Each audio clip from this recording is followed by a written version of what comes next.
Facebook is going to launch its own cryptocurrency, with the potential of turning the social network into the largest payment service in the world. Zuckerberg promises strong privacy protections and claims the new digital currency will be independent of the Facebook company. The new coin, called Libra, is planned to launch in early 2020, and to market it, Facebook is capitalizing on the growing popularity of blockchain cryptocurrencies. But when we compare how traditional cryptocurrencies actually function with what Facebook proposes with Libra, the differences cast a light on Facebook's true intention to become a global hegemon of the financial world. There is no universally accepted definition of cryptocurrency, but the majority of them share several key attributes that attracted many people to start using them. Traditionally, cryptocurrencies operate on blockchains. Blockchain is a public ledger of transactions that are chronologically organized in time-specific blocks.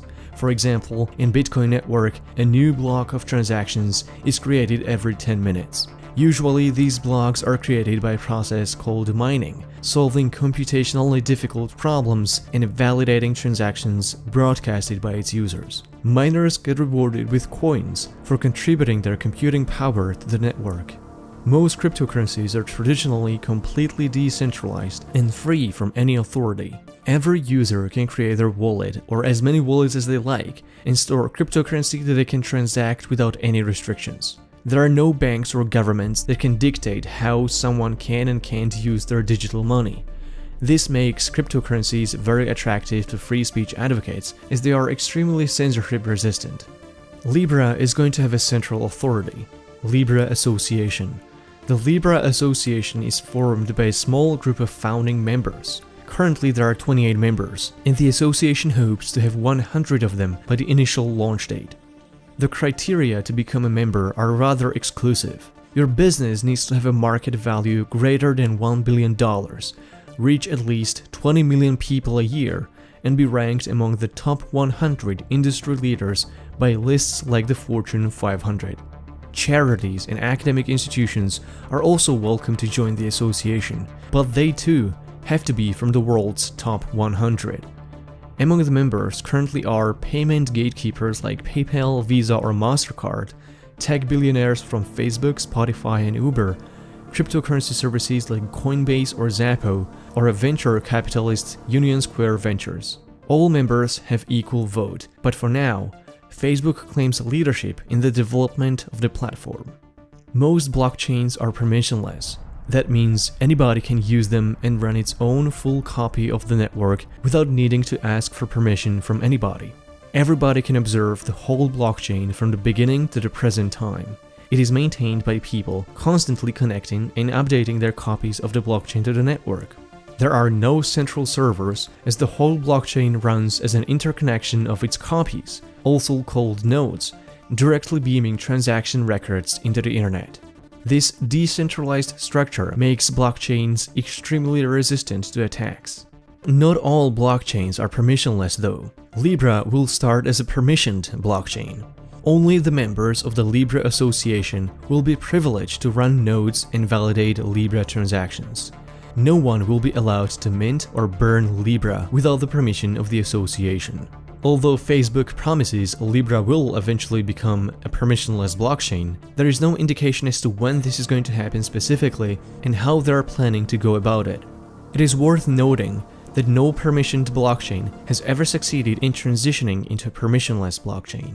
The vast majority of blockchains are transparent. That means, with the exception of a few obfuscated blockchains, using a cryptocurrency requires broadcasting your entire transaction history to their ledger. In fact, they are so transparent that some people maintain so-called rich lists, rankings of addresses holding the most amount of coins. This is a huge privacy and fungibility issue. Every coin on the network can be traced back to its very origin of creation, and all future spending can also be recorded. This not only gives observers power to collect transaction records of everyone on the blockchain, it also enables them to freeze certain addresses or block use of particular coins to prevent them from being moved across exchanges. Libra blockchain is also going to be transparent, but the pool of validator nodes is only open for the members of the Libra Association. This will allow a group of 100 unaccountable organizations to observe and track all transactions on the network with full decision authority to freeze or blacklist certain addresses or transactions. Whatever happens on the network will not be open for public scrutiny, but will develop strictly behind closed door of billionaire-class members of the Libra Association. However, making blockchains transparent is not a requirement. Privacy-focused cryptocurrency Monero already obfuscates its blockchain by default and automatically conceals transaction amounts and address balances. The level of privacy by design of a blockchain is thus purely a choice of its developers. So if Facebook wanted to, they would make Libra blockchain more private. But for most people anyway, using Libra will be synchronous with using a range of Facebook apps like the Messenger, WhatsApp or Instagram. This deep integration will make it easy for Facebook to identify and continuously track financial behavior of the vast majority, if not all, Libra users. What gives cryptocurrencies their value is the hard-coded cap on how many coins there can be in circulation. Demand for a scarce currency drives its value up and down, which reflects on the volatility of most digital currencies. Some cryptocurrencies claim to be so-called stablecoins because they are backed by a fiat currency like the US dollar or other tangible materials like gold. Most coins are not stablecoins because holding up a reserve requires putting aside billions in cash that cannot be moved, and maintaining such a reserve usually predicates a central authority. Currently, no decentralized concept for holding a distributed reserve exists, and thus stablecoins are usually in direct contradiction to the traditional concept of decentralized blockchains.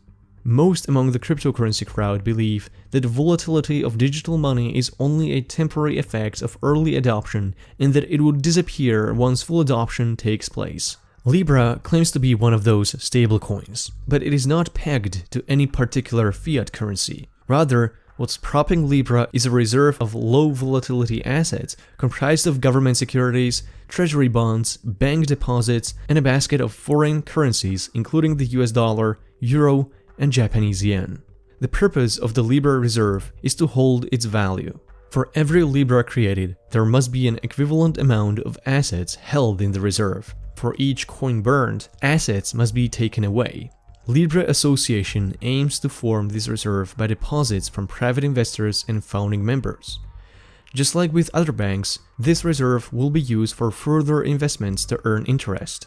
What's more troubling is that it will remain up to the association to decide on the composition of the reserve basket, where to invest the reserve money, and what risks they're willing to accept. This essentially makes Libra function like any high street bank. Every user can deposit into the reserve by buying Libra, but while in a traditional bank, customers can earn interest from their deposits, the interest earned from deposits in the Libra reserve will only go to reward the founding members and for development of the platform. Where Libra Association decides to make investments with its reserve is going to play a major political role. Purchasing strategic government bonds or debts can buy a lot of two-way influence from the association into the said government and vice versa. Libra will thus become the ultimate example of revolving door into the financial assets of hundreds of millions of people. Development of the majority of cryptocurrencies is open source and relies on a consensus. Preferably, the computing power of the network is distributed among so many users that no single party or a group can have too much leverage. Preferably, all software from wallets up to the blockchain core is open source, which gives users trust that no malicious intent is embedded in the source code. Libra blockchain is also going to be open source, but the development and decision-making power is going to be withheld by the association. There will be no other entity on the platform to check or balance the association's position. Libra Association will occupy a range of crucial responsibilities. Collectively, it will decide on the future and the development of the blockchain protocol, allowing the association to change the rules of the network just like Facebook changes its newsfeed or censorship algorithms. Its members will act as the only validator nodes. They will have a say to decide who gets to join the association and even who gets to use the network. Payment providers Visa, MasterCard, PayPal, and Stripe will be able to prevent people from transferring their funds to Libra or cash out their Libra coins into fiat. It is expected the same terms of service on Facebook, especially the points regarding speech and conduct of its users, will apply to the use of Libra. With traditional blockchains, only exchanges usually enjoy the power to freeze particular addresses, and users have a plethora of other alternatives to purchase digital coins with cash, such as crypto ATMs, or go to peer-to-peer exchanges. Facebook, however, will act as a blockchain, a payment processor, a wallet holding users' funds, an exchange, and a social network where people conduct their finances, all in one organization. So this is how Facebook, the world's largest social network, is on track to potentially become the world's largest financial network. Does Facebook really need to do this to earn more profits? Well, they're running out of options. Cryptocurrency is a $300 billion market right now and is becoming more and more mainstream among the financial, technological, and retail industries. But as cryptocurrencies are becoming inevitable, governments, banks, and corporations are losing control over the financial system. Just as the internet gave us the free flow of information, blockchain is giving us a free flow of finances. Monetary decentralization poses an existential threat to collecting taxes and investment of deposited money. And with the growing awareness of the importance of internet privacy. So that's why I believe that the future is private. Advertisement-based business model is also in jeopardy. Offering a free service in exchange for personal data is no longer enough. Some crucial social media platforms like Nimsys, Minds, or Taringa began rewarding their users with cryptocurrencies. During congressional hearings, Zuckerberg promised users would soon have an option to get a paid version of Facebook with less data collection and better privacy. Instead, Facebook is now going to pay users with Libra coins for watching ads or engaging on their platform. When Libra reaches its full adoption, that is up to 3 billion combined users of the global Facebook empire, it will become dangerously detrimental to the financial system. If it succeeds, governments across the world might consider the Facebook Libra empire too big to fail. During the times of financial meltdowns, this could mean trillions of dollars of taxpayers' money handed out in a form of government bailouts, such was the one during the 2008 financial crisis to the Wall Street banks. Blockchain-based digital currencies offered an escape from the ever-tightening grip of centralized control imposed by big banks and governments. They promise financial freedom and resistance to surveillance and censorship that limit how we can spend our money and who we choose to support. Facebook's Libra embodies everything original cryptocurrencies were created to fight against. What we need is to have truly independent and decentralized networks that give us more freedom and privacy, not less. If you too seek this freedom, stick with Bitcoin for its value and Monero for its privacy. I'm opening a Monero wallet where you can donate if you want to support my channel so that I can produce more content like this.